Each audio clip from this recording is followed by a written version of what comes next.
The heart of every man craves a great adventure, but life doesn't usually feel that way. Jesus speaks of narrow gates and wide roads, but the masculine journey is filled with many twists and turns. So how do we keep from losing heart while trying to find the good way when life feels more like a losing battle than something worth dying for?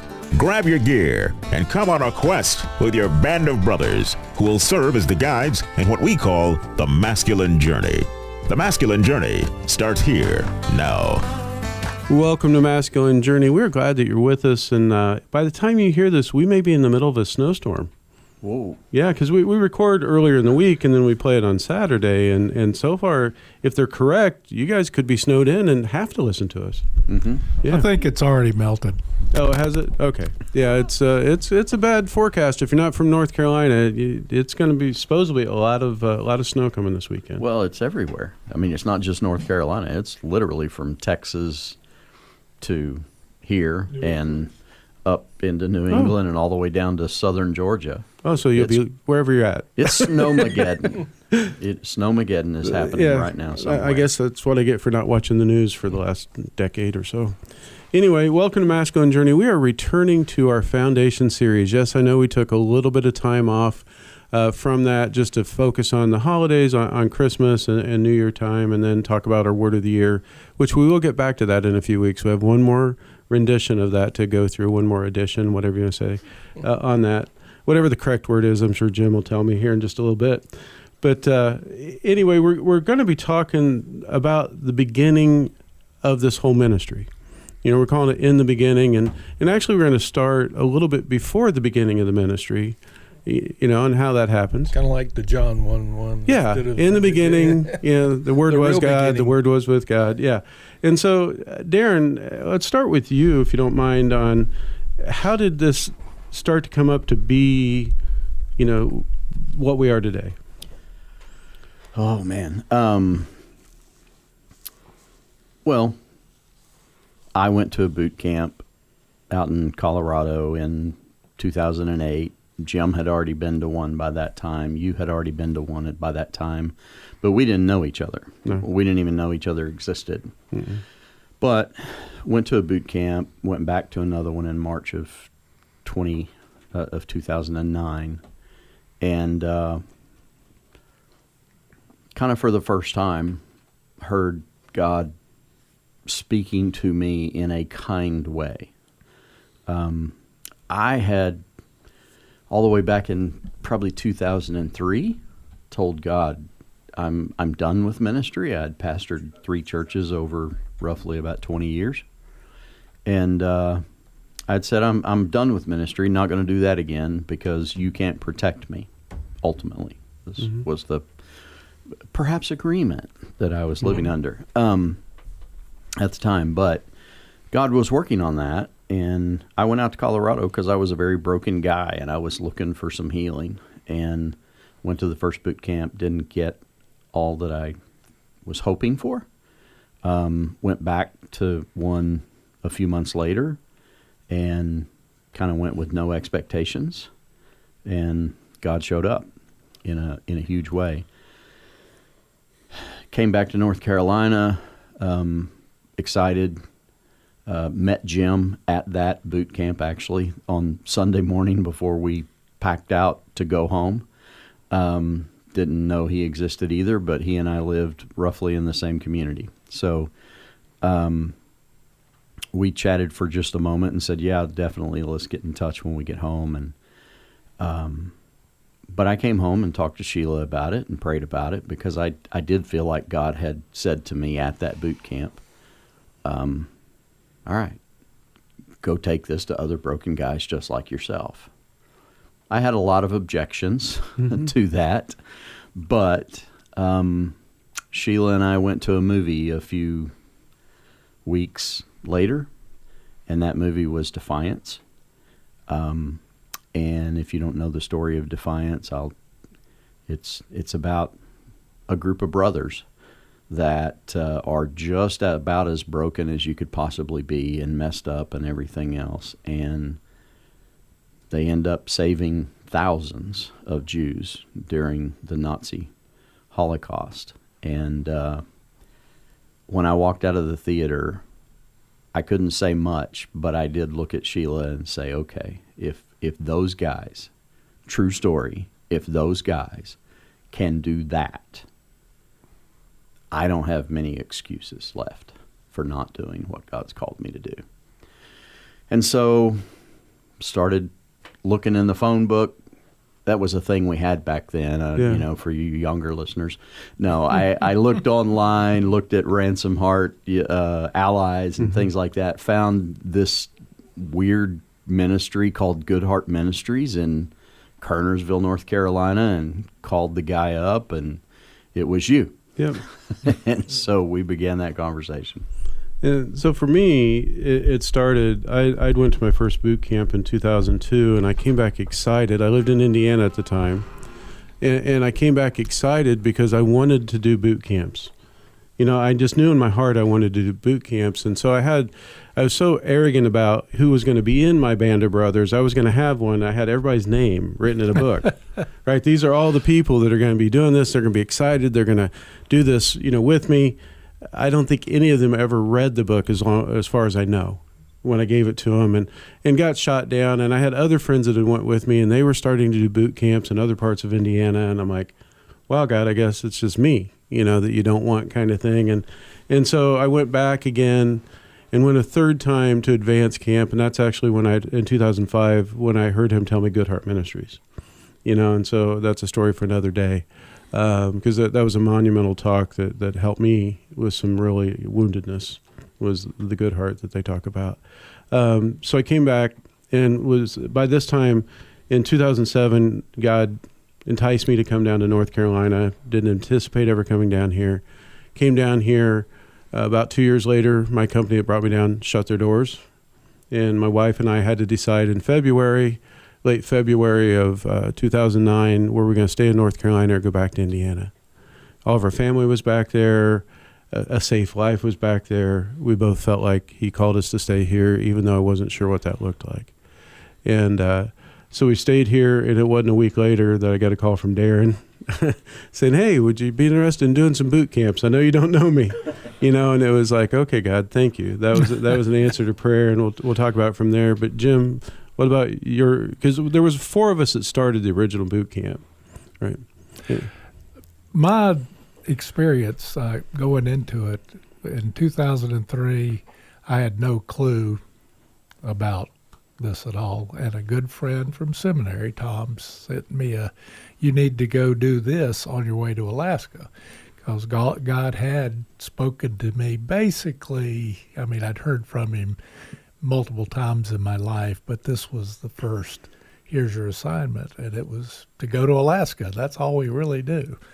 And we took off there and ended up, and one of the things, I had the same experience with experiencing God that you had with boot camps, and that I had all these people I was going to lead through it, and none of the ones I had decided God wanted me to talk to were the ones.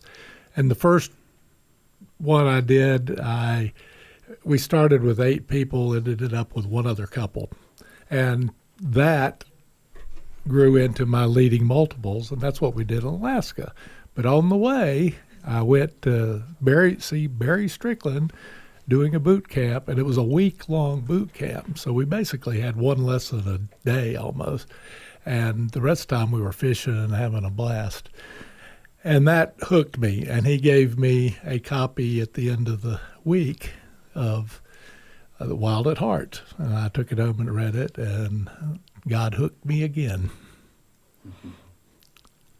Yep. And I'm stopping because I thought we got time. No, we got time. We'll hear the music. I couldn't see the numbers. Oh, yeah, we'll hear the music. But from that point, and then Darren and I met on a Sunday morning. We're at last meal together, and found out we were virtually neighbors. For 2 guys to meet in Colorado that are from Kernersville is miraculous enough. And then the 3 of us got together. The 4th that was mentioned wasn't a local, but he was instrumental in getting things started. And the early meetings we had, particularly in the park, are really were a major turning point in getting into and staying with this ministry. Yep. And so there's a lot more to those stories, and we'll get back to it here after we go to break. But I know that the difference that this has made in my life, and we'll all talk about this at some point, I can't measure. I can't measure what kind of father I would have been had this message not come into my life. I'm hoping I'll be a much better husband this next time than I was before. I was, if it's any consolation to you. Having a much better wife doesn't hurt. Yeah, that might help. But, it's going through, changing in my heart, right? That, I'm hoping that makes a difference for others. And that's just on the personal side. And we all have those stories. Mm-hmm. On the personal side, but God's also blessed us in these adventures that we get to do, not only the radio show, but especially the boot camps. Yeah. We love doing the radio show, and it's a big part of what we do. And honestly, when we do the radio show each week, it's so we can also meet as a band of brothers, right? That's when we talk about life. That's when we do some things together. That's when we grow. And that's why we took a break during the holidays, is to foster that some more, to stimulate it some more. Yeah. And then where we really come to life fully is that when we go to a boot camp. Mm-hmm. It's when you're on mission. That's when you're out with God, and that's when you're seeing God's hand not only in the men's lives that come to the camp, but in the lives of the team and in your life as you prepare to go. Right? And Jim, as we've talked about, and Darren and Robbie and all you guys, we've been to several boot camps. There's never been one that God doesn't show up and give us something new. Right. And so once you've had that, man, you want to keep going about it, and you want to get on the air and talk about it so that other people can experience that. Yeah. I guess it was probably the third boot camp that we had that was at Caraway. I think Mm-hmm. we did 3 at Caraway. And that third boot camp was probably the single most instrumental breakthrough for me personally mm-hmm. at one of those boot camps. And it came with your wife, my wife, and Mark's mm-hmm. wife praying over me. Yep. Something I totally did not expect and probably didn't deserve, but it changed my world. Absolutely. Well, go to masculinejourney.org. We do have a boot camp coming up. It's March 12th through 15th in beautiful Royston, Georgia. Go to register now. If you're having financial issues getting there, just let us know, and we'll help find you a way to get you there. We'll talk to you after the break. What we have at our boot camp is something that makes you stronger and gives you the strength to go on your regular walk with God. It's something that will make you be bigger than you were when you got there. The first one, I had no clue what I was walking into, and then realizing that other people are in the same boat, and how open everybody was to share their struggles. It was a great group, and a lot of unpacking was able to be done. It is a tight bond of men. Everybody's the same. And each and every time that I've come to boot camp, I've learned something different. And not one man that's ever been there neglects not to take time out to talk or to share. It's serious business, and you need to come one time to break bread with the men and fellowship. Feel the atmosphere. Hear the people pray. And get down to earth about what's going on in life and get real. Register today at masculinejourney.org.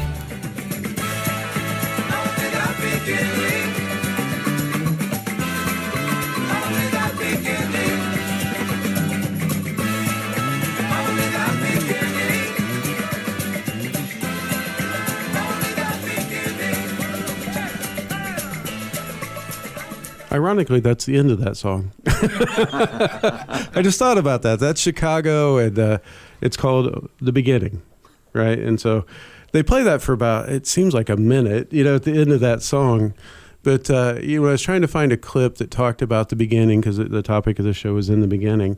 That one really kind of stood out to me, because we could look back at those times and say we didn't know what, it was only going to be the beginning of what it was going to become, right?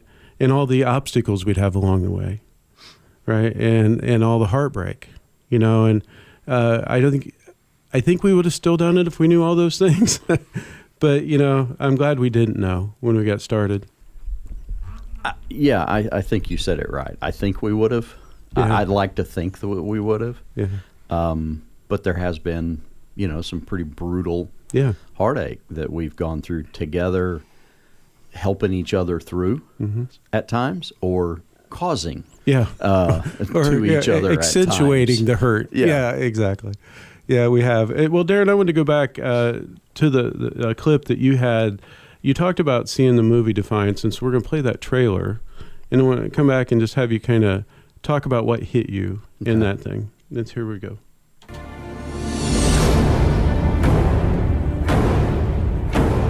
You are hiding here in the forest? We will start rebuilding the lives that you have all lost. Everyone will work. There are no exceptions. And we will become warriors. Fire! And anyone else would rather fight than wait to be killed. Now is your chance. We may be hunted like animals, but we will not become animals. We've all chosen this. Every day of freedom is an act of faith.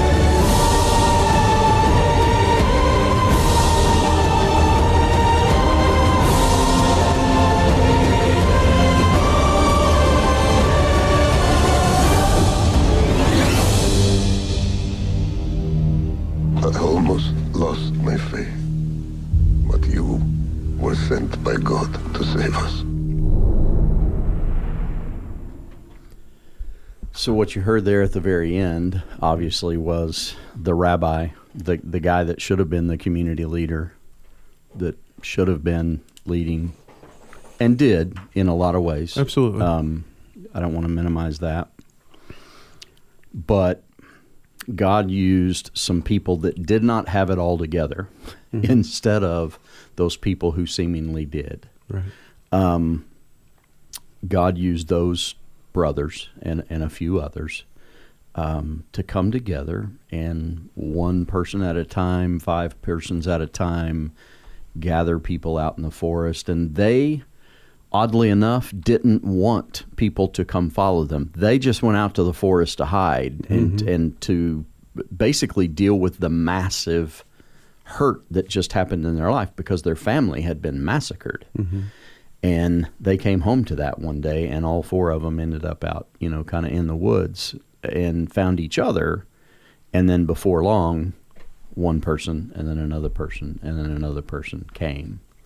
And that began to grow and grow and grow. And so after watching that and then hearing that almost last phrase of the movie, that wasn't the exact last phrase, but it was close, and then reading all the credits and seeing all the lives and all the children and the grandchildren and the great-grandchildren that are in existence today because those guys did what they did then. It was a massive conviction to my heart, because I had been saying, God, I don't know. I think you're playing a trick on me. I'm probably not even hearing you right. And I was, I think, looking for a lot of ways to not do what it is that we've done. Absolutely. So, Jim? One of the, and I'm going to steal one of Darren's words here, those 4 knuckleheads that didn't really have a clue, but they heard from God. And we resemble that because we were going to do it our way at times, and that's caused a lot of the heartache. It did. But when God is leading it, he keeps control. It's when we think it's off the rails, he brings it back intact. And that beginning has come to this point, and the numbers that have been touched are significant. Yeah, we'll never know. And it really is, it's all God. It's not us, but he used us. Yeah, absolutely. When I look at that movie, you'd asked me to watch it, after that, and I watched it, and it motivated me a lot. But what you saw in those guys was they saw something that needed to have action taken, right? They needed to go out and do something. And I can't speak for you guys, but I'm assuming, because I know you pretty well, that when God did the work in your heart, you wanted other people to feel that. And something had to be done. right? I knew that something had to be done to get this message of freedom, this message of restoration into people's hands, and so Darren calls, he talks with Jim, he calls me, he has our friend Mark that you met at a camp, right, from Tennessee that was going to do it. And I kind of envision it sounded like this when Darren heard that. So let me play this clip real quick. It's from Lord of the Rings, and these are all the people volunteering to be a part of a journey. I will take the ring to Mordor.